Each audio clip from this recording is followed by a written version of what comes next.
dia. A sua graça, a sua paixão, o seu amor, que nos motiva a seguir, atuar, servir, apoiar. Mexe no nosso interior para viver, amar, alegrar e compartilhar. Esse sangue derramado na cruz do Calvário que nos limpa, nos salva, nos lava. Jesus é o nosso Rei.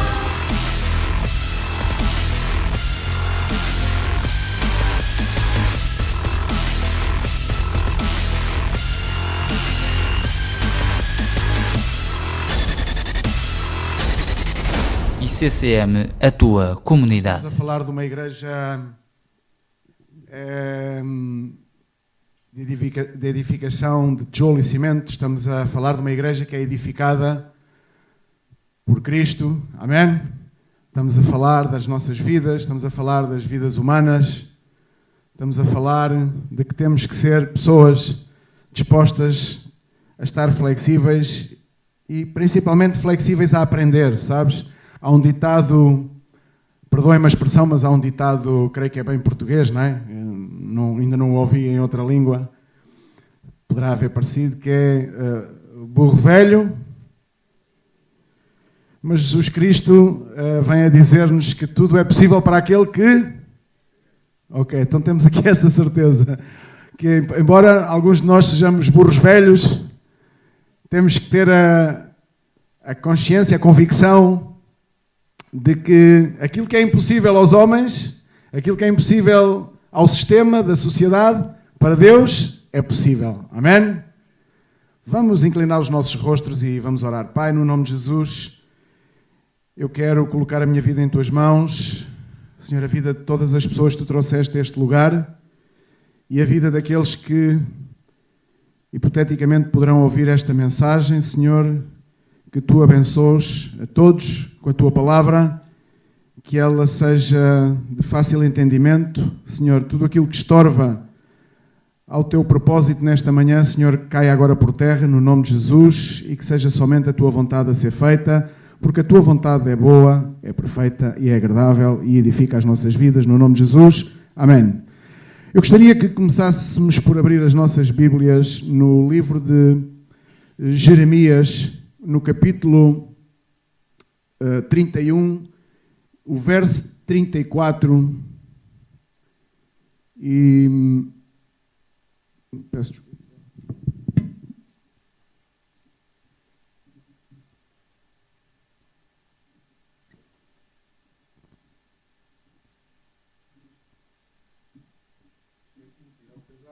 Esqueci-me de tirar o casaco.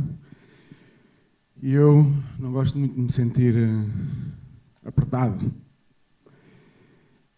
Capítulo 31, verso 34, diz a palavra do Senhor: não ensinará jamais cada um ao seu próximo, nem cada um ao seu irmão, dizendo: conhece ao Senhor, porque todos me conhecerão, desde o menor até ao maior deles, diz o Senhor.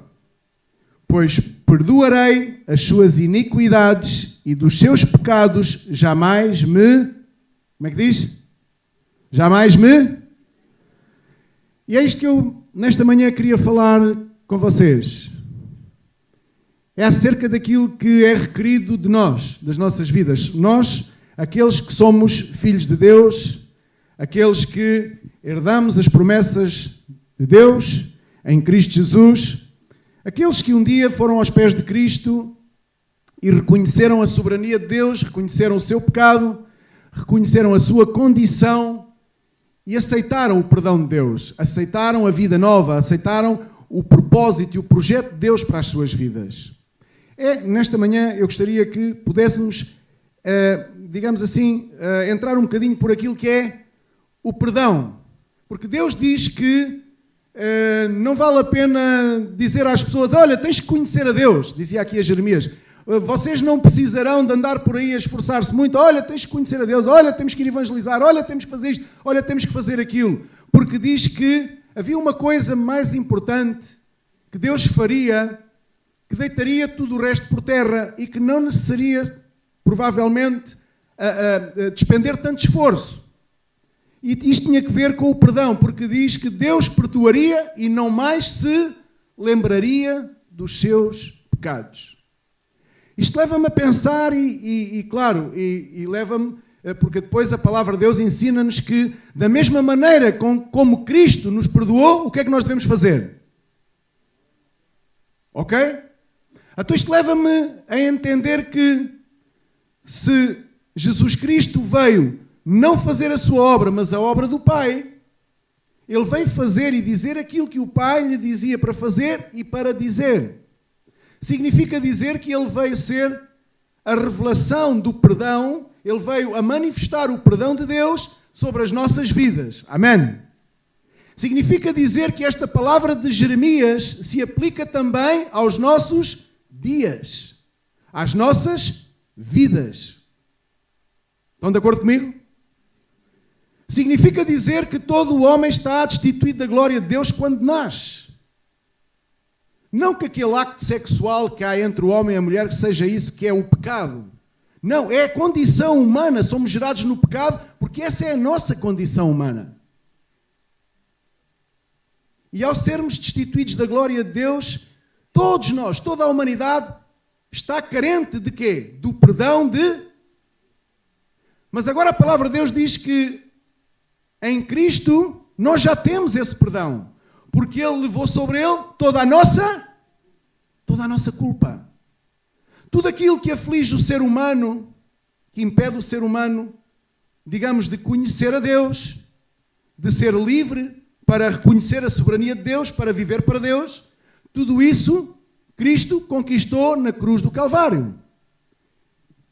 E aqui quando dizem em Jeremias que não é necessário que andeis a ensinar, não é necessário muita história, porque o facto de eu lhes perdoar e não me lembrar mais, e é aqui que eu vou, porque às vezes eu creio que confundimos aqui a história do perdão. É quase como aquela frase típica que há assim a título de brincadeira, não é? Mas que se calhar até se pode aplicar em algumas situações da nossa vida. Olha, eu perdoo-te, mas não me... Deus diz que é ao contrário. Quando há perdão, não mais há lembrança. E aqui está um problema das nossas vidas. Eu creio que aqui está um problema da vida da Igreja de Cristo. É que nós estamos confundidos em algumas etapas da nossa vida, ou talvez algumas pessoas em todas as etapas da sua vida ainda não entenderam o que é realmente o verdadeiro perdão. Porque quando nós perdoamos, nós estamos a tirar... Quando eu perdoo alguma pessoa, quando alguma pessoa me perdoa a mim uma falha, quando essa pessoa me perdoa uma falha que eu tive, mais grave, menos grave, não importa. Quando essa pessoa tem a capacidade de me perdoar, sabes o que é que ela está a fazer? Está a tirar de cima de mim um peso. E nós, muitas vezes, nos nossos relacionamentos, a Igreja de Cristo, no seu relacionamento, muitas vezes, ao invés de aligerarmos os pesos uns dos outros, nós carregamos as outras pessoas com o peso. Porque estamos confundidos. Porque queremos que é quando a outra pessoa nos vem pedir perdão a nós, que ela fica livre do peso. Não. É quando nós temos a capacidade de perdoar que estamos a aliviar o peso dessa pessoa. Amém? Significa dizer, a palavra de Deus ensina que não há quem busca Deus. Quem é que veio à procura de quem? Foi o homem que veio à procura de Deus ou foi Deus que veio à procura do homem? O que é que vocês acham? Quando Adão e Eva caíram, quem é que foi à procura de quem? Desde o princípio, sempre é assim. Nós não temos a aptidão, nós não temos aquela disponibilidade para procurar a Deus. É Deus que vem em busca das nossas vidas. Foi Deus, e alguns de nós já o declaramos em oração, em testemunho uns para com os outros. Nós declaramos, quantas vezes nós declaramos que foi Deus quem nos encontrou? É verdade? Quantos aqui foram à procura de Deus? A nossa tendência não é que eu comecei a procurar a Deus. Não, Deus encontrou-te nas tuas misérias, no teu pecado, na tua imundícia, no teu isolamento, no teu fracasso, na tua derrota. Foi Deus que abriu uma janela de oportunidade. Foi Deus que se te mostrou à tua vida. De uma forma ou de outra, mas foi Deus que te procurou. Então aqui podemos ver em Jeremias, no capítulo 31, verso 34, que na verdade, quando Deus diz que perdoava ao povo e não mais se lembraria, estava a abrir não uma janela, estava a abrir um portal. Estava a tirar um peso de cima daquele povo. Estava a tirar um peso de culpa, de fracasso, de incapacidade, de incompetência. E eu creio que Deus quer tirar esse peso de nós. Eu creio que nós como igreja temos que pensar, meditar e olhar à nossa volta e cada um de nós, isoladamente, ou seja, individualmente, como seres humanos, temos que pensar aquilo que se passa à nossa volta. Temos que olhar os que vivemos em comunidade ou os que vivemos fora de comunidade, não importa. É para todo o ser humano. É todo o ser humano que se considera filho de Deus, tem que meditar e pensar, olhar à sua volta e ver o que é que está a acontecer à sua volta. O que é que está a acontecer e não precisamos de ir muito longe. Acontecer à nossa volta, na nossa casa, na nossa família. O que é que se está a passar? Na nossa comunidade, no nosso local de trabalho, o que é que se está a passar? As pessoas estão a ir em busca do propósito de Deus. Quando tu falas de Deus, as pessoas recebem ou rejeitam. E eu creio que estamos a necessitar de aprender acerca do perdão uns pelos outros. Eu creio que há muita falta de perdão na nossa vida. Costumamos dizê-lo com muita facilidade. Perdão para a frente, perdão para trás. Mas no íntimo, lá no... Não é preciso ser lá bem no fundo do coração. Não, está mesmo aí já ao de cima. Não, é visível, cheira-se. A Igreja de Cristo necessita de aprender acerca do perdão. Necessita de aprender que perdoar é não lembrar mais. Efésios 4:32, se puderem, para não me desviar muito do...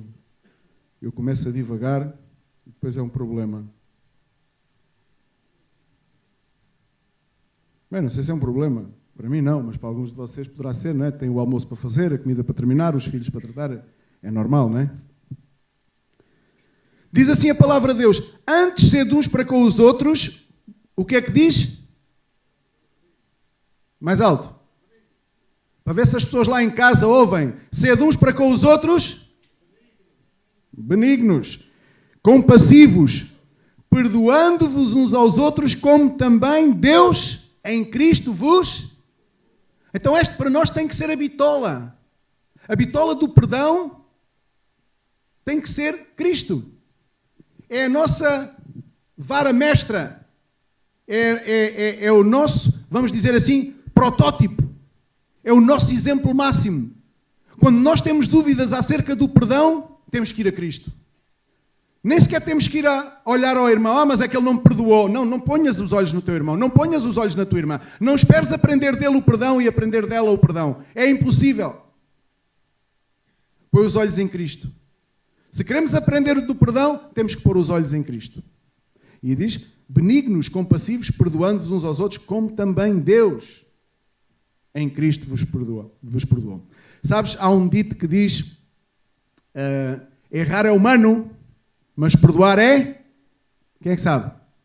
É divino. Errar é humano. Perdoar é divino.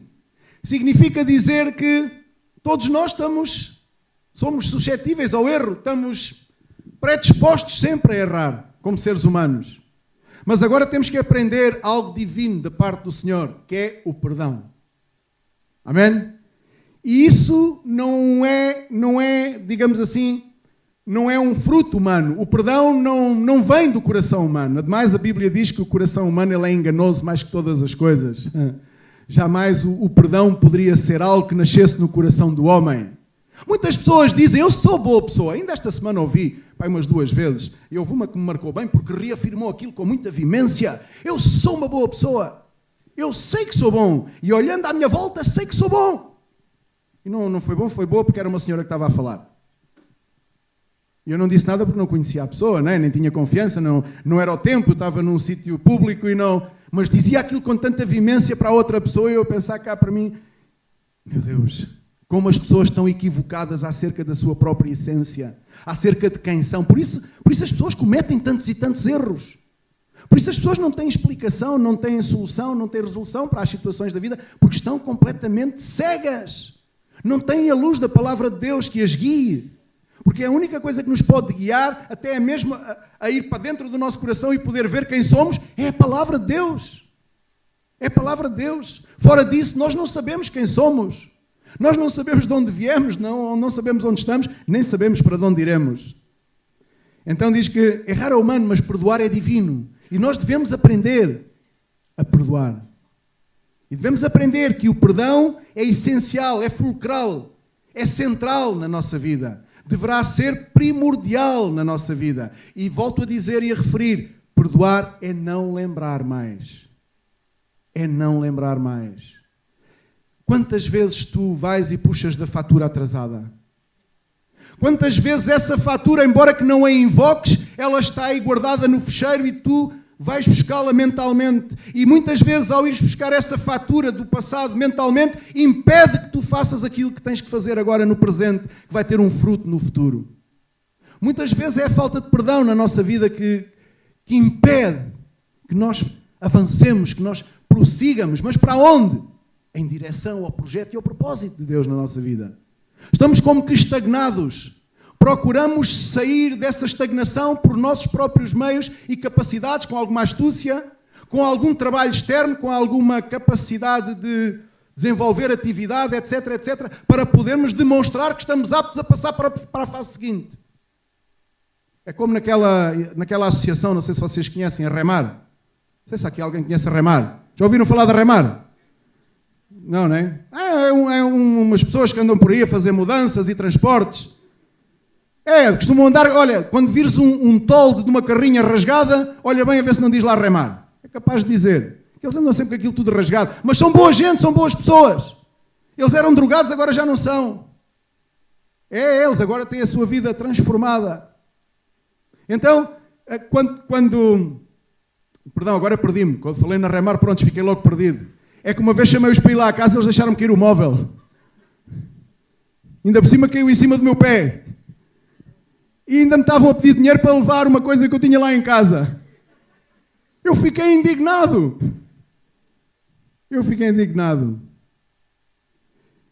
E às vezes tentamos fazer coisas boas e através dessas atividades externas tentamos demonstrar que estamos dispostos, tal qual como na Remar, porque eu falei com algumas dessas pessoas há um tempo atrás e eles disseram, aquilo ali na Remar é assim. Entras, vais para a primeira fase. Depois passas à segunda fase, depois à terceira fase e depois perguntas, mas espera aí, para onde é que eu vou agora? Alguns, aqui provavelmente haverá pessoas que dizem assim, mas espera aí, em que fase é que eu estou da minha vida? E se repararmos bem, vimos que estamos numa fase de estagnação, amém? Não temos mais para onde ir. Temos que recriar, temos que falar com o líder da instituição e dizer, líder da instituição, isto não se poderia inventar para aí mais umas fases. É que eu já estou aqui há tantos anos, sinto-me estagnado, já sei fazer tudo de trás para a frente e da frente para trás, queria alcançar outros voos, mas não consigo. Estagnei. Todos aqueles que estão estagnados sabem o que é que têm no seu coração? Falta de perdão.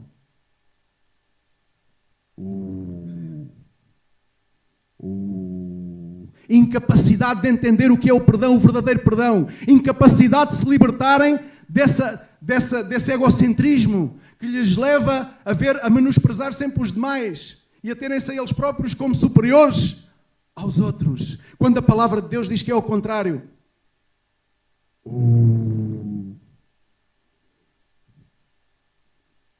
Irmãos, temos que aprender acerca do perdão. Deus deu-nos um exemplo. Não há necessidade de tanta coisa exterior. As coisas vão suceder-se como eu quero, no meu tempo, da minha forma. Era como se Deus estivesse a dizer, deixem-se lá de tentar arranjar estratégias para desenvolver o vosso próprio ministério, para com que as pessoas venham ao meu conhecimento e tratem, mas é de receber o perdão. Porque o perdão é algo que é transmissível, o perdão é multiplicável. E por isso é que o título da mensagem diz: perdão gera perdão. Perdão gera perdão, irmãos. Se eu aprendo a perdoar, se eu entendo o conceito do perdão, se eu me ultrapasso a mim mesmo e posso aplicar o perdão à vida das pessoas, esse perdão vai gerar perdão naquela pessoa. Se pelo contrário, eu me refreio, eu retenho o meu pé de perdoar, se pelo contrário eu continuo com reservas, eu continuo com limitações, eu continuo com prejuízos, eu não quero ficar por baixo de, eu não quero ficar atrás de, então eu mantenho a minha posição. E isso implica que há falta de perdão para com as pessoas através da minha vida. O perdão gera perdão. O perdão é algo que é transmissível. Ele multiplica-se entre os filhos de Deus. O mais grave disto tudo não é que o mundo não conheça o perdão e a verdadeira razão dele existir. O mais dramático de tudo é quando isso acontece nas nossas vidas. E podemos estar estagnados e sentir que trabalhamos para a frente e para trás todos os dias, mas não encontramos o sentido do porquê que estamos aqui e a fazer o quê. Muitas vezes isso pode ocorrer. E eu creio que a ausência de perdão na nossa vida leva a que nos sintamos assim muitas vezes. E eu gostaria de levar-te a Gênesis capítulo 50. E há este homem, José, foi colocado diante de um desafio tremendo. Desafios são estes que vamos ler. Isto é um desafio. Não é aquilo que a gente muitas vezes intitula por desafios. O capítulo de Gênesis, capítulo 50, o verso 16, do verso 16 em diante, diz: portanto, mandaram dizer a José: teu pai ordenou, antes da sua morte, dizendo: assim direis a José: perdoa, pois, a transgressão dos teus irmãos e o seu pecado, porque te fizeram mal. Agora, pois, te rogamos que perdoes as transgressões dos servos do Deus de teu pai. José chorou quando lhe falavam. Depois vieram também seus irmãos, postraram-se diante dele e disseram: eis-nos aqui por teus servos. E respondeu-lhe José: não temais, acaso estou em lugar de Deus? Vocês sabem qual era o passado de José, amém? Vocês sabem qual era a história deste homem. Isto é um desafio tremendo. Isto é um desafio que, ao vir aos nossos corações, faz balançar o edifício. Ou não. Ou perentoriamente dizemos: como vou perdoar? Como Deus pode me estar a dizer? Isto não é de Deus. Como posso eu estar a ser colocado num desafio destes? Como Deus pode colocar-me numa situação destas? Eles são os injustos, eles são os infiéis, eles são os incrédulos. Eles quiseram matar-me, venderam-me. Que irmãos são estes? Costumamos dizer uns para os outros: com um irmão assim, quem precisa de inimigos, não é? Com irmãos assim. José conhecia realmente a essência do perdão. E diz: vós na verdade intentastes o mal contra mim, porém Deus o tomou em bem. É este tipo de entendimento que temos vindo a falar culto após culto. Que em todas as coisas, quão fácil é ler aquele verso lá em Romanos, não é? Todas as coisas concorrem para o bem daqueles que amam a...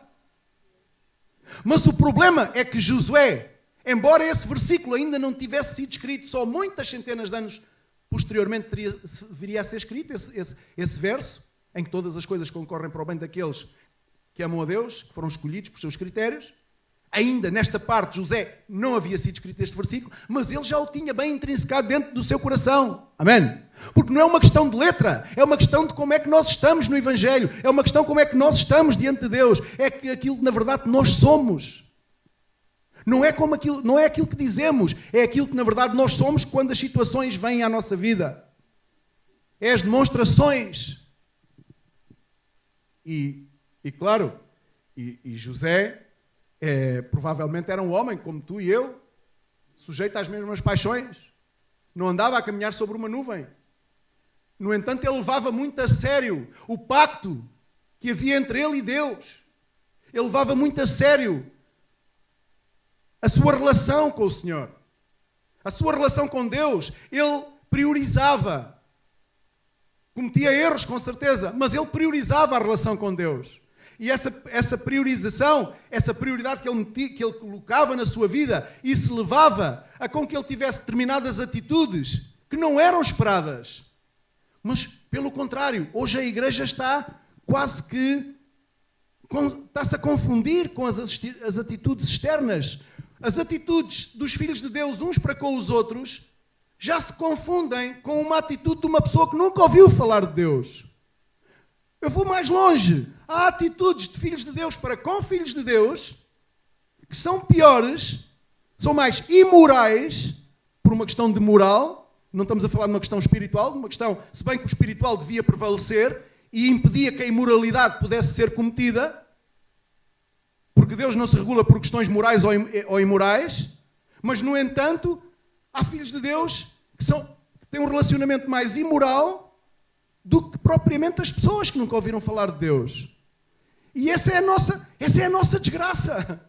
Essa é a nossa aflição como Igreja de Cristo. Esse é o nosso calcanhar daqueles. É que ainda não entendemos que o perdão, terá que ser prioritário na nossa vida. Por isso é que Pedro chegou a Jesus e disse: quantas vezes nós temos que perdoar? Ora bem, 7, e Pedro disse: já perdoei 4 ou 5, já estou lá quase. Não, é 70 vezes 7. 70 vezes 7. Significa isto dizer que o perdão tem que ser uma constante na nossa vida. Amém? Irmão, busca a Deus e procura a janela de abertura aonde Deus vai fazer passar para que tu aprendas a perdoar. Não te mantenhas mais nessa filosofia de vida, digamos assim. Não te mantenhas mais nesse condicionalismo. É um condicionalismo. Josué não estava condicionado. Josué recebeu a notícia e automaticamente ele disse aos irmãos: eu sei que vocês erraram contra mim, mas isso já é passado, isso já não pesa mais. Vocês é que ainda estão a pensar nisso. Eu já nem estou a pensar nisso. Quão bom é quando alguém tem algo contra alguém, vai para pedir perdão e essa pessoa, ok, eu aceito o perdão, mas não vai dizer, mas pensa: mas eu até já lhe tinha perdoado, não passa nada. O meu coração está livre, está leve, não pesa. Sou livre para me relacionar. Sou livre para falar, sou livre para me rir, sou livre para chamar a atenção, para corrigir, porque não há peso de culpa na minha vida. E esta é a liberdade para a qual Cristo nos chamou a viver. Amém? É vivermos em liberdade. Aqueles que vivem em liberdade devem conhecer o perdão. E diz, agora, estávamos, na verdade, verso 20, vós na verdade intentastes o mal contra mim, porém Deus o tornou em bem, para fazer como vedes agora, que se conserve muita gente em vida. Não temais, pois, eu vos sustentarei a vós outros e a vossos filhos. Assim os consolou e lhes falou ao coração. Amém? Tremendo desafio que este homem recebeu na sua vida. Quantos de nós poderíamos estar dispostos a isto? Quantos de nós podíamos estar dispostos a uma situação destas? Com uma falta tão grande sobre as nossas vidas e que mais tarde tenhamos a capacidade de entender o perdão e dizer: isto que me aconteceu é para tornar o mal em bem. É porque Deus está a utilizar a minha vida nesta área, nesta situação, para com estas pessoas, para com este povo, para com mim próprio, para amadurecer a minha vida. Sim, porque muitas vezes nós achamos que já estamos maduros. Tão maduros que até já estamos a cair de maduros. Mas a maturidade vê-se quando os desafios vêm à nossa vida. E a maturidade de uma pessoa vê-se entre muitas outras situações. É quando ela sabe realmente perdoar e não tem a fatura passada. Há pessoas que, quando tu chegas a acercar-te, não estás nem aí para aquilo que lhes vais dizer, e ele, sem dares conta, de repente vem com uma situação do passado. Pois, mas é que...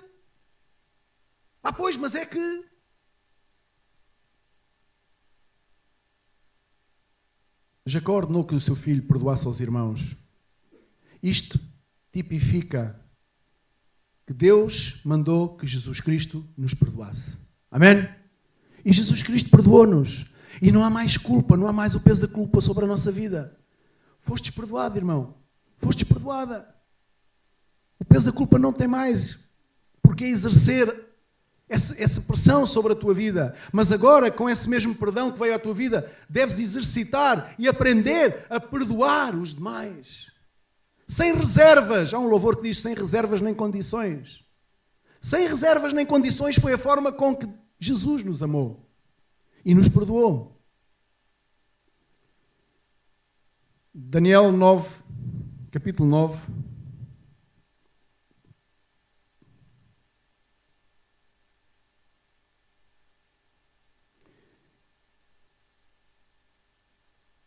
E o verso 19 diz: ó Senhor, ouve, ó Senhor, perdoa, ó Senhor, atende-nos e age. Não te retardes por amor de ti mesmo, ó Deus meu, porque a tua cidade e o teu povo são chamados pelo teu nome. Não retardes o perdão. Se alguma coisa não podemos reter, é o perdão. Se alguma coisa temos que ser apressados a fazer, é em perdoar. Se alguma coisa somos diligentemente chamados a cumprir, é que se cumpra o perdão na vida das pessoas. Que nós sejamos canais. Que Deus te perdoe. Podemos dizer nós, não é? Olha, que Deus te perdoe pelos teus pecados. Não, não. Que nós possamos perdoar. Que nós aprendamos a exercitar o perdão. Que nós aprendamos a exercitar a misericórdia, a compaixão e o perdão. Que nós deixemos de ter faturas.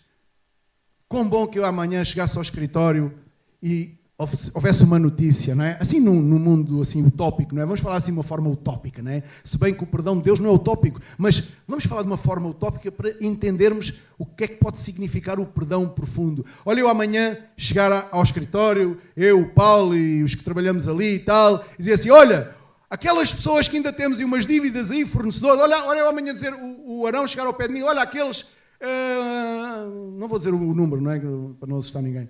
Que se deve ali na Celcar. Olha, o homem da Celcar diz que está tudo perdoado. E a grande alegria.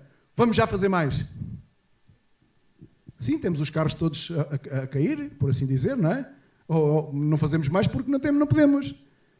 Até aí tivemos uma reunião de condutores ainda no outro dia e os condutores queixam-se. O Carlos queixava-se. O vidro não coisa, o não sei o quê. Os carros estão a tal. Vou abrir um parênteses aos senhores condutores que estão aqui presentes. E não tem nada a ver com o perdão. É muito importante zelarmos pelas ferramentas que Deus coloca nas nossas mãos. Este ministério acolheu-me a mim e acolheu-te a ti, porque houve pessoas que souberam cuidar das ferramentas que Deus lhes colocou nas mãos. Amém?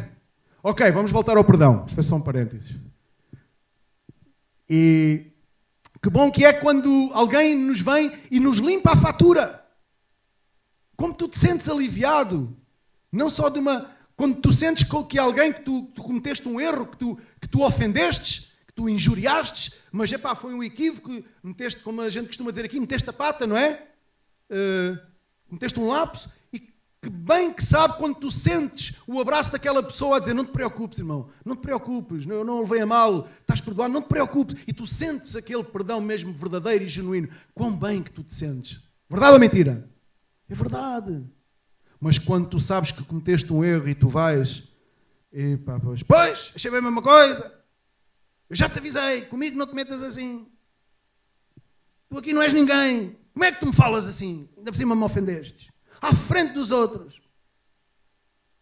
E tu ias naquela, talvez, de uma compreensão, de um perdão, dizer, ok, pronto, não te preocupes, já está, estás perdoado, e sentisse esse abraço, dá cá um abraço. Vai lá.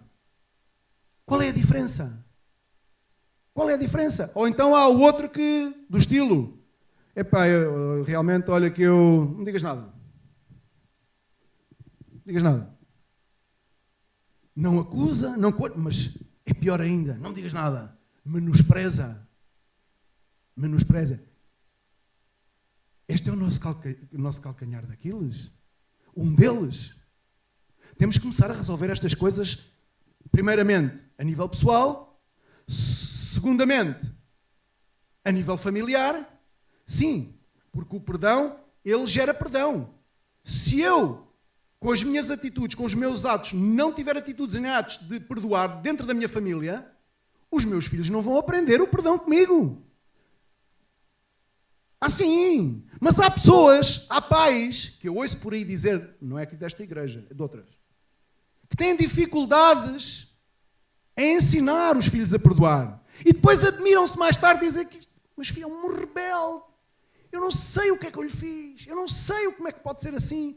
Não sabes, irmão. Não sabes, irmã. Em que mundo é que tu vives? Que evangelho é que tu escutas? O que é que tu pões em prática? As crianças, e nós todos em geral, mas mais as crianças e os jovens, são como esponjas a absorver. Então isso deve ser uma preocupação nossa. E eu volto a referir, este é um dos nossos calcanhares daquilo. Nós, quando eu digo nós, a Igreja Universal, e agora tenho que falar em relação à nossa comunidade. Os filhos de Deus têm um problema para resolver entre eles. Não é com o mundo. Deus disse, não vos preocupeis com o mundo, porque eu perdoo-vos e não vos culpo mais, então as pessoas virão. Não vale a pena estratégias. Ok, temos que fazer porque é mandato de Deus que façamos. Mas essa não é a receita para que Deus acrescente pessoas à sua igreja. A receita está no perdão. A receita está numa casa que não é dividida. É uma casa que anda num só sentido. É uma casa que comete erros, ofende, injuria, mas tem a capacidade de pedir perdão e tem a capacidade de perdoar. Essa é a Igreja de Cristo. Essa é a Igreja de Cristo. A Igreja de Cristo não é uma igreja onde nada acontece, onde é tudo flores, o louvor e tal, e os irmãos estudiam, não, ninguém diz uma palavra má, ninguém ofende. Não, isso é ilusão, isso é utópico. Isso é utópico. Agora, o que não é utópico é que os irmãos se ofendam, que os irmãos possam cometer erros e que realmente possa haver o perdão entre os irmãos. Isso é que não é utópico. Isso é real. E é isso que tem que acontecer nas nossas vidas. Pessoalmente, individualmente, familiarmente, comunitariamente, congregacionalmente. Porque o perdão gera perdão. Multiplica-se. Multiplica-se. E Deus veio chamar-nos a quê? A multiplicar. Amém? A multiplicar. Por isso, é que Jesus perdoou-nos e a Igreja, desde então, tem vindo a multiplicar-se. Porque foi através do perdão, através de Cristo, em que havia em Cristo Jesus, não é? O perdão de Deus nas nossas vidas. Perdoar é divino. Colossenses 3,13. Vê se não me perco. Colossenses 3,13 diz a palavra de Deus.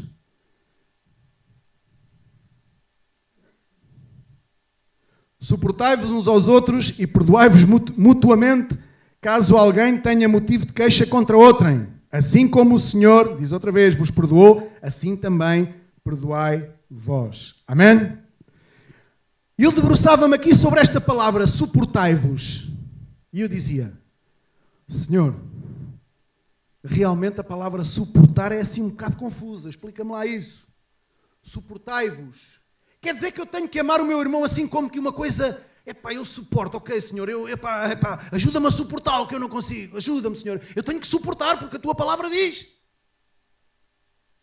Mas depois pensei, espera aí, não. Vamos lá à origem da palavra suportai-vos. O que é algo que suporta? É algo que está por...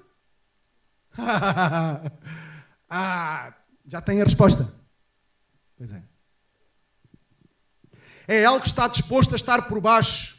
É algo que está disposto a não se colocar por em cima. É algo que está disposto... A palavra aqui, suportai-vos, não significa dizer que vocês, a todo custo, custo o que vos custar, têm que suportar os irmãos. Não. Suportai-vos significa dizer, sejam a base uns dos outros, sejam o suporte uns dos outros, suportai-vos em amor, suportai-vos em paciência, suportai-vos em misericórdia, em compaixão.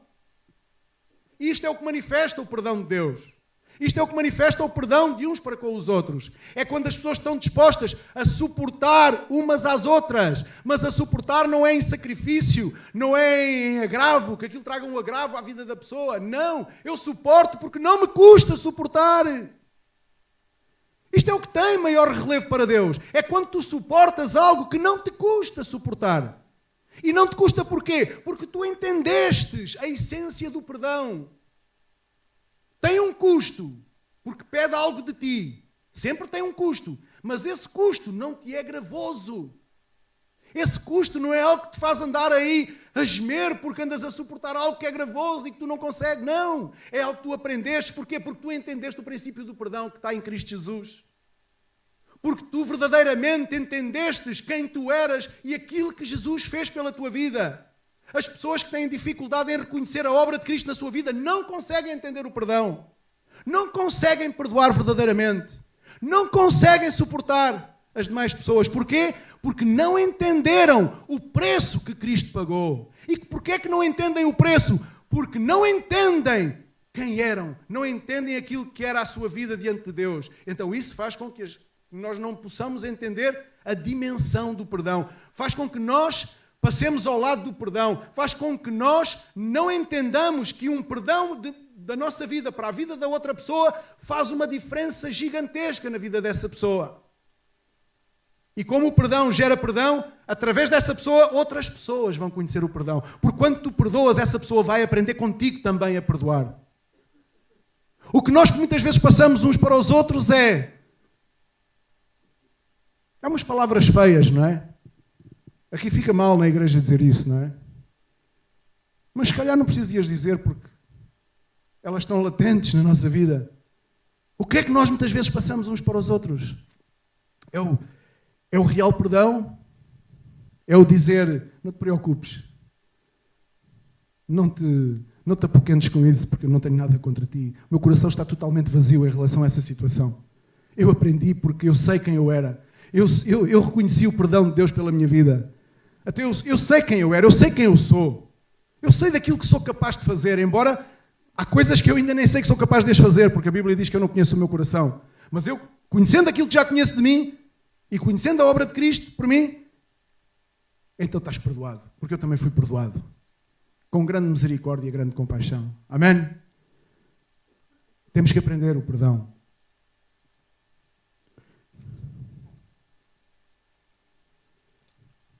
Vamos abrir as nossas Bíblias no livro de Lucas 15.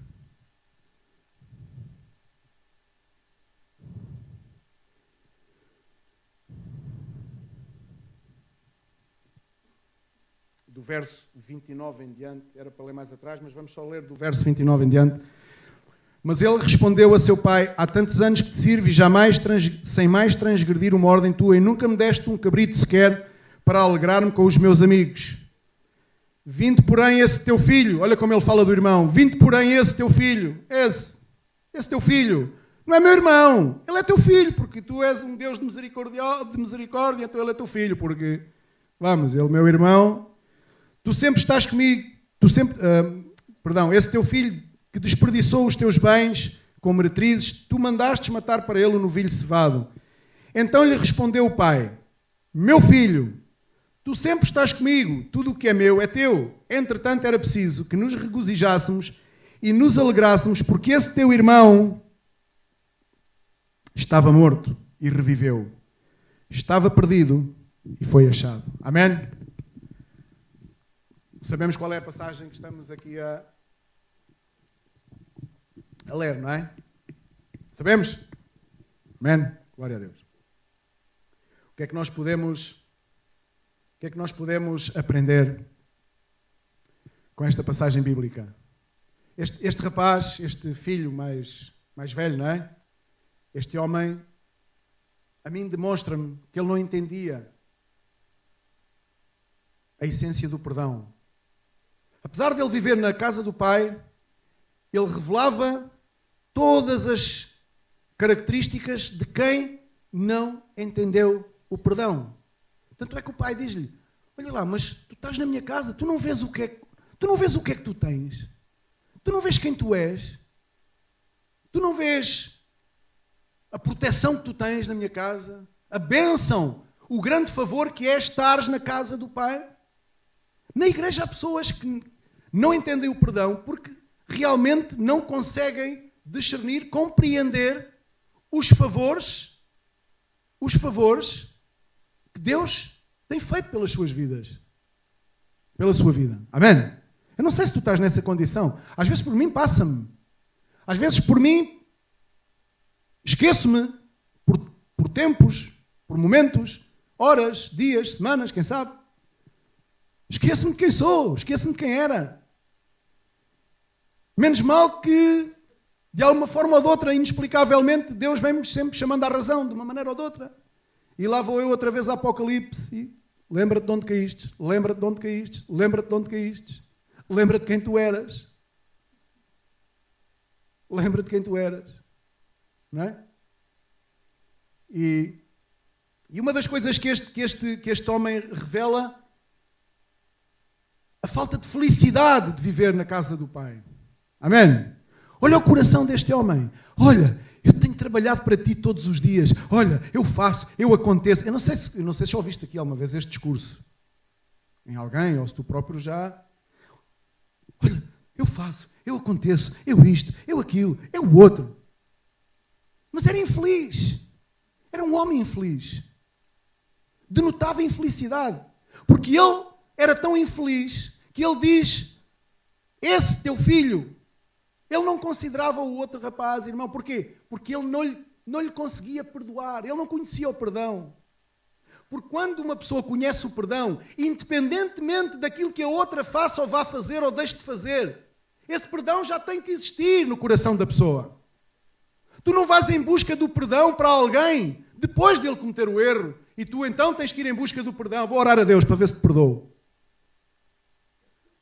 Não, agora não me digas nada, agora não me digas nada, que eu agora tenho que ir orar a Deus para ver se consigo encontrar uma forma de perdoar-te. Aquilo que tu fizeste é... Não! O perdão tem que existir já no nosso coração, amém? O perdão não é algo que se vai comprar de vez em quando. O perdão é uma forma de estar no Evangelho. O perdão é uma forma de estar em Cristo. Não há outra forma de estar em Cristo senão com o perdão nas nossas vidas. Porque nós fomos perdoados, sim ou não? Então onde é que está o perdão se nós fomos perdoados? Está em nós. Não é algo que vamos buscar, procurar aqui e ali, agora a ver como é que eu vou perdoar, agora a ver. Às vezes enchemos-nos de retórica e dizemos, com o tempo. O tempo só vem a piorar, vem a multiplicar mais a maldade que há no nosso coração, amém? Então o perdão tem que ser uma constante na nossa vida. Em primeiro lugar, eu. Eu não estou acima de ninguém. Ninguém está acima de ninguém. Ninguém está acima de ninguém. Temos que zelar, em primeiro lugar, pelas nossas próprias vidas e saber que se há ausência de perdão na nossa vida, os primeiros a serem prejudicados, as primeiras vítimas, entre aspas, seremos nós. Porque a falta de perdão na vida de uma pessoa faz o que fez este homem. Era um homem amargo. Conheces aqui alguém assim? Pessoas com tendências de amargura? Este homem era amargo. Esse teu filho, ele chegou a casa e viu a algazarra, não é? Eu não li atrás, mas ele diz que ele chegou a casa e viu aquela algazarra e nem foi ter com o pai, nem foi... Perguntou lá aos empregados, olha lá, então, mas o que é que se passa aqui? Que eu não sei. Escuta, este homem estava tão afastado da casa do pai que aconteciam coisas e ele não conhecia o pai. Ele não sabia o que é que se estava a passar ali em casa. Porque se fosse uma pessoa muito próxima do pai, uma pessoa com perdão na sua vida, uma pessoa que tinha um relacionamento profundo com o seu pai, então ele provavelmente saberia aquilo que estava a acontecer de antemão, para existir uma festa tão grande. Mas ele estava tão longe daquilo tudo, estava tão centrado em si próprio e na sua amargura que ele diz, o que é que se passa aqui? E quando soube, ficou indignadíssimo. Muitas vezes nós somos assim. Bem, eu sou assim, vou dizer assim que é para não ofender ninguém. Muitas vezes eu sou assim. Não consigo alegrar-me com a alegria das outras pessoas. Não sei se tenho parceiros para esta jogada aqui. Tenho pelo menos um parceirozito ou dois para não jogar sozinho, assim sinto-me mal já. Eu muitas vezes não consigo alegrar-me com a alegria dos demais. Os que vivem na mesma casa do meu pai, eu não consigo alegrar-me. Tenho algum parceiro? Vou jogar sozinho, não importa. E isso é porquê? Porque eu ainda não exercitei suficientemente o perdão na minha vida. O perdão tem que ser algo que esteja pré-definido. Pré-definido. Eu não sou quem para julgar. Eu não sou quem para maldizer. Eu não sou quem para deixar crescer dentro de mim essa amargura e depois fazê-la recair sobre os demais. E este homem, assim disse para os empregados do pai, fez logo valer a sua amargura, fez logo evidenciar aquilo que ele era. E às vezes nós somos assim, não temos cuidado de quem está à nossa volta. A nossa amargura sai espontaneamente. Começamos logo como é que se diz? A vomitar postas de pescada, não é? Ei, amargura. E este homem era assim. Ele não tinha alegria. Porque, na verdade, ele não era um homem que conhecesse o perdão. Ele não tinha um relacionamento com o Pai. Uma das coisas que ele evidenciou também é que quando ele se dirige ao pai, olha, ele foi e gastou o dinheiro todo. Ele gastou aquilo que era teu. Este homem, sabes o que é que tinha sempre presente também? Sabes uma pessoa que quando não tem o perdão bem vincado na sua vida, sabes qual é a apetência que tem sempre? É passar a fatura. Tem a fatura guardada. Quando o outro se foi embora de casa, ele ficou com aquela fatura. Olha para este, foi-se embora, levou os bens. Olha para este. E o meu pai, este velho que já não sabe o que é que faz, ainda por cima cai nesta esparrela. Ele não conhecia o amor do pai. Ele não podia entender que o pai tudo fazia por amor, tanto a ele como ao outro filho. Então, diz que ele passou a fatura imediatamente. Se lermos aqui no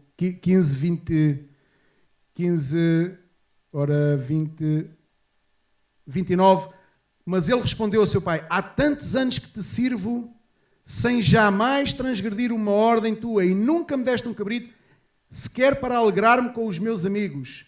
Vindo, porém, esse teu filho que desperdiçou acusação, incapacidade de perdão. A acusação estava bem presente naquele coração. Era um coração acusador. Era um coração que era cobrador. Estava sempre disposto a cobrar. E eu creio que nós temos que aprender a perdoar para que essas nossas tendências de cobradores e de acusadores possam cada vez mais serem minimizadas na nossa vida. Porque elas estão latentes. Mas claro, se nós não assumimos o perdão de Deus na nossa vida, se nós não aprendemos a perdoar, elas vão se evidenciar, porque elas são fruto da nossa carnalidade. Elas são fruto da carne. Então temos que aprender a perdoar, para que realmente a acusação e a cobrança não estejam sempre na ponta da nossa língua. Porque isso não edifica.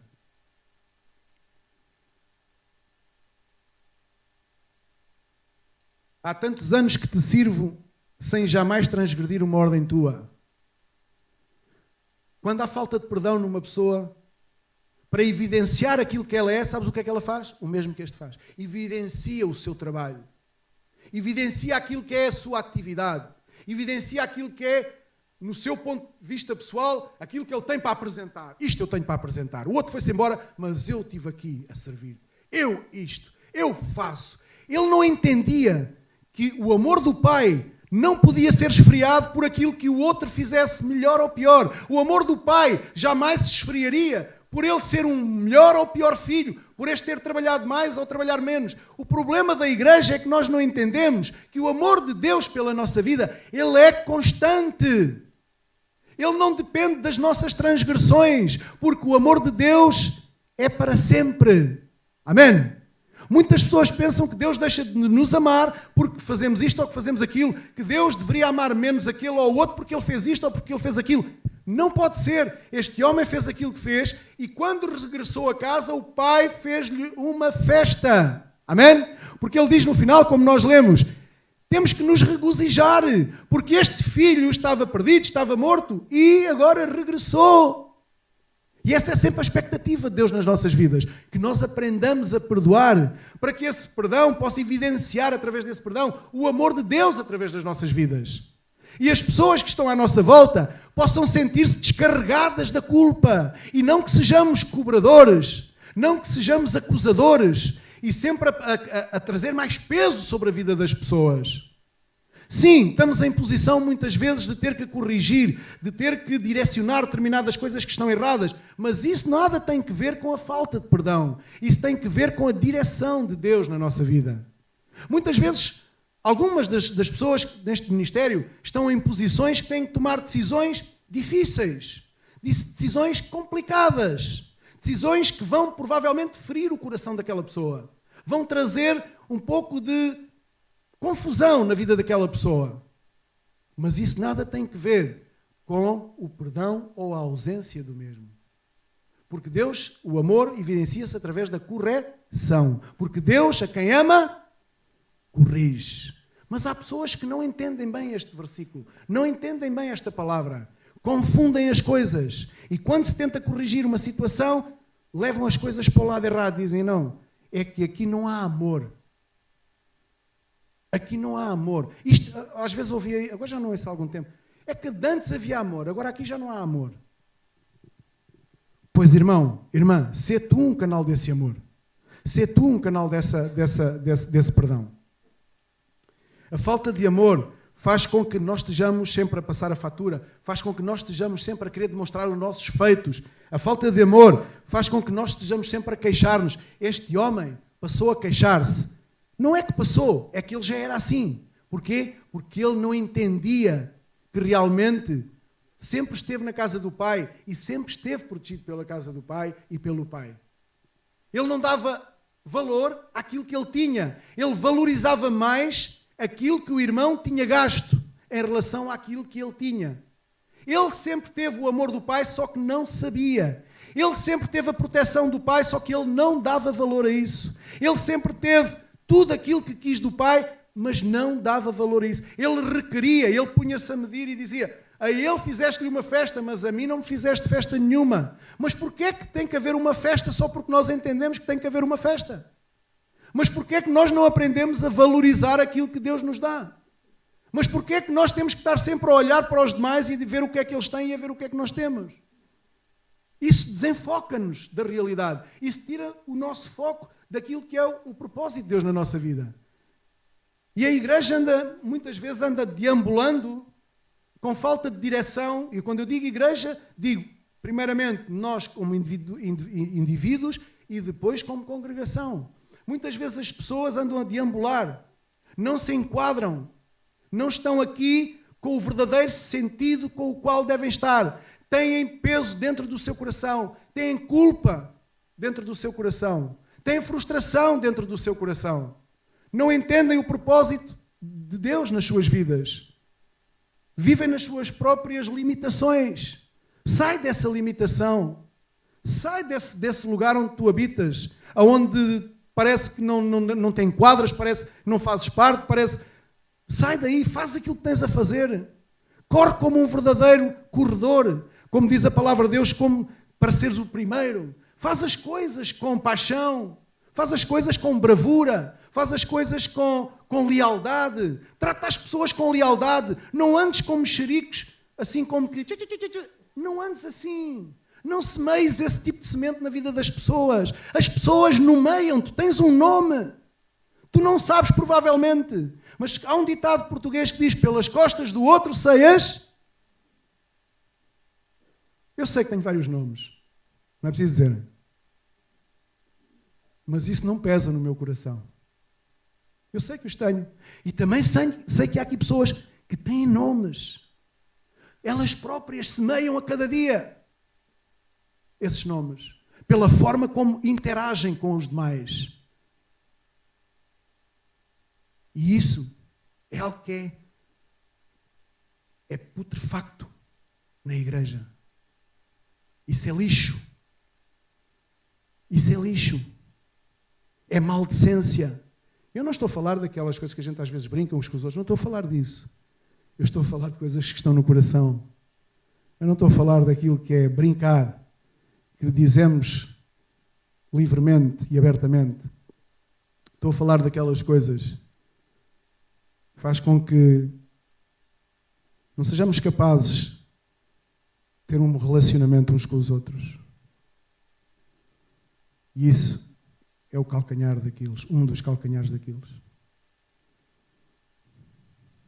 Deus fez uma obra tremenda na nossa vida, estará a fazer, eu convenço-me disso, mas não temos que ser queixosos e ter sempre que reclamar. Agarremos aquilo que Deus nos dá e possamos trabalhar com isso que Deus nos dá. É evidente que nunca vamos estar satisfeitos. Os que têm isto queriam ter aquilo, os que têm aquilo queriam ter outro. Mas não priorizemos isso na nossa vida. Que isso seja no último da fila. Que possamos aprender a viver com aquilo que temos. A falta de perdão faz-nos parecer, às vezes, mártires. Às vezes estás a falar com alguém, parecem mártires.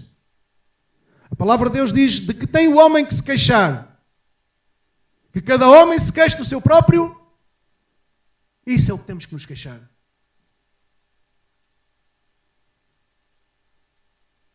Mas às vezes parece que somos mártires. Este homem parecia um mártir. Ai, agora uma festa, e eu aqui a trabalhar, e eu aqui, e tu a ele. É esse que estragou tudo, é esse que desperdiçou, é esse. Esta palavra esse tem muito significado para mim. A palavra esse significa que ele não tinha um relacionamento com o irmão. Não queria ter um relacionamento com o irmão. Não se alegrou quando o irmão chegou a casa. Quando soube que o irmão estava em casa, não se alegrou.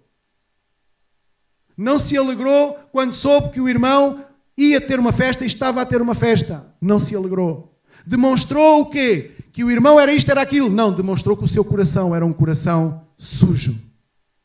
Era um coração que necessitava de tratamento. Necessitava de purificação. Temos que ser valentes, corajosos. Temos que ser pessoas decididas e reconhecer que o nosso coração, muitas vezes, em muitas áreas, precisa de ser tratado. Deus não veio a tratar com a nossa parte exterior, Deus veio a tratar com o coração do ser humano. E o ser humano foge da presença de Deus porque não quer ser tratado no seu coração. Porque o ser humano sabe que é pecador. O ser humano sabe que tem demasiado lixo dentro do seu coração, que tem que ser exposto, que tem que ser tirado, que tem que ser varrido, que tem que ser limpo. Adão e Eva esconderam-se. Quando realmente entenderam quem eram e aquilo que fizeram, esconderam-se. E essa é a condição do ser humano, esconder-se de Deus. Não se esconde da religião, abraça facilmente uma religião. Eu sou católico, eu sou adventista, eu sou protestante, eu sou evangélico, eu sou mormon, eu sou este, eu sou aquilo, eu sou outro. E agora vou desta e tive ali uns anos naquela, agora vou para a outra, vou experimentar a outra, não gostei do pastor, vim-me embora. Tal. A religião. Muitas vezes somente para se escusarem de ir à presença do próprio Deus e reconhecer quem são. Porque esse é o dilema do homem, é reconhecer a sua natureza. E Deus vem a demonstrar quem é o homem. Vem a revelar a natureza do homem. A palavra de Deus é como um espelho para as nossas vidas. Vem a revelar quem nós somos, a nossa identidade. Mas também vem com a promessa de que nos limpará, de que nos transformará, de que nos renovará, que fará de nós pessoas mais que vencedoras. Porque o ser humano sem Deus pensa que é vencedor. O ser humano sem Deus pensa que faz boas obras, que são boas pessoas. E essas boas obras e esses bons feitos, Deus diz que para ele são como trapos de imundícia. Não há um bom sequer, diz a Bíblia. Diz Deus, não há um bom sequer, porque é que temos que agora pensar que somos bons? Porque fazemos boas obras. Como é que costuma dizer o povo? De boas obras está o inferno cheio. Mas o que Deus quer é pessoas com fé. Pessoas que aprendam a amar, aprendam a perdoar, aprendam a dar de si, para que o reino de Deus avance e para que o reino das trevas vá por terra. vá por terra. O reino das trevas só vai por terra quando o reino de Deus avança. E o reino de Deus só avança quando os filhos de Deus se dispõem a amar e a perdoar. Porque o pai da mentira, esse não perdoa. Esse acusa. Acusa. Cobra. Ele cobra. Deus veio para libertar. Deus já pagou a fatura. Se tu és um filho de Deus nesta manhã, se tu te consideras um filho de Deus, põe-te diante de Deus nesta manhã, analisa a tua vida. Quantas faturas tu passas? Quantas cobranças tu tens aí para passar ainda? Quantas faturas tens ainda aí para passar? Qual é a tua predisposição para perdoar? Qual é a tua predisposição para cobrar? Temos que pensar em nós. Temos que meditar na palavra de Deus.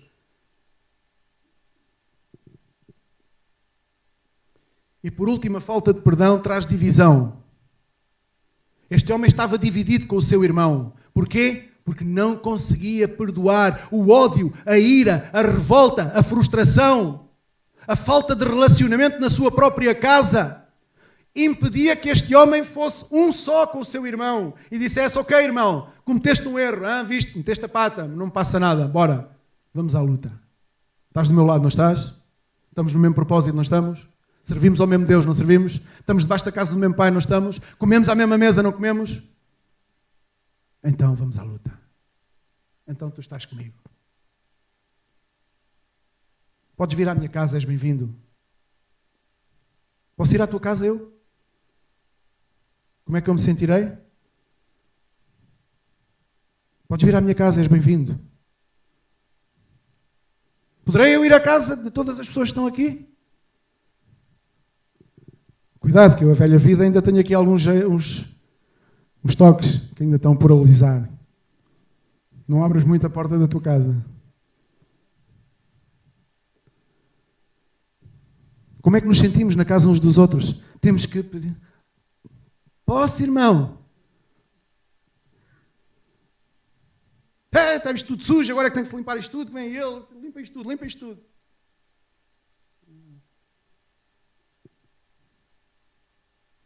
Temos que nos reajustar, redirecionar, como o Luís Miguel pregava aqui há 1 ano e tal, penso eu, do GPS, redirecionar.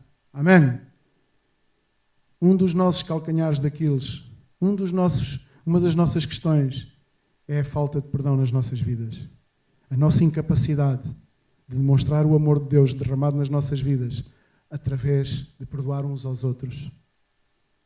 A palavra de Deus ensina isso. Amém? Vamos colocar-nos de pé e vamos orar. Pai, no nome de Jesus,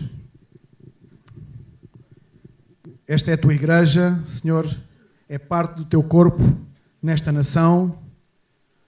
Estes são os teus filhos que estamos aqui, Senhor. Outrora andávamos perdidos, Senhor, desgarrados, éramos como ovelhas sem pastor, mas tu, na tua infinita misericórdia, Senhor, demonstraste, Senhor, esse amor profundo pelas nossas vidas, estando nós nessa condição de pecadores, miseráveis. Senhor, não tínhamos sequer a noção da realidade de Deus, da tua própria realidade. Estávamos confundidos nas nossas próprias sabedorias e tu, Senhor, vieste a revelar-te à nossa vida por meio de Jesus e vieste, Senhor, a manifestar esse perdão, Senhor, e esse amor profundo por nós ao entregares o teu Filho na cruz do Calvário, Pai. Por isso, Pai, no nome de Jesus, eu te agradeço, Pai, por cada vida que aqui está neste lugar, Senhor. E te agradeço pela tua palavra que tu trazes ao nosso coração, Senhor. Que essa palavra, Senhor, possa ser meditada, Senhor. Que não entre por um lado e possa sair pelo outro, Pai. Que nós possamos reter a tua palavra, Senhor. Pai, no nome de Jesus, que essa palavra venha a dar um fruto, Senhor. E que esse fruto permaneça para a honra e glória do nome de Jesus. Pai, no nome de Jesus, glorifica-te neste lugar, glorifica-te através de cada vida, Pai. Ajuda-nos a entender a dimensão, a profundidade desse amor pelas nossas vidas. Ajuda-nos a entender de onde viemos, Pai, e aonde tu nos tens colocado, Senhor, e qual o propósito futuro para as nossas vidas. Ajuda-nos a entender a dimensão do perdão, Senhor, porque se tu nos perdoaste, Senhor, tu esperas que nós aprendamos a perdoar os demais. Obrigado, Senhor, pelo ensinamento que trazes à nossa vida, Pai. Senhor, obrigado, Senhor, pelos irmãos, por tudo aquilo que tu tens feito na vida de cada um, Pai. Por esta igreja, que a tua palavra, Senhor, que ela deu o fruto para o qual tu envias, não por mais nada, senão que seja para a tua honra e para a tua glória, no nome de Jesus. Amém. Amém. Deus vos abençoe.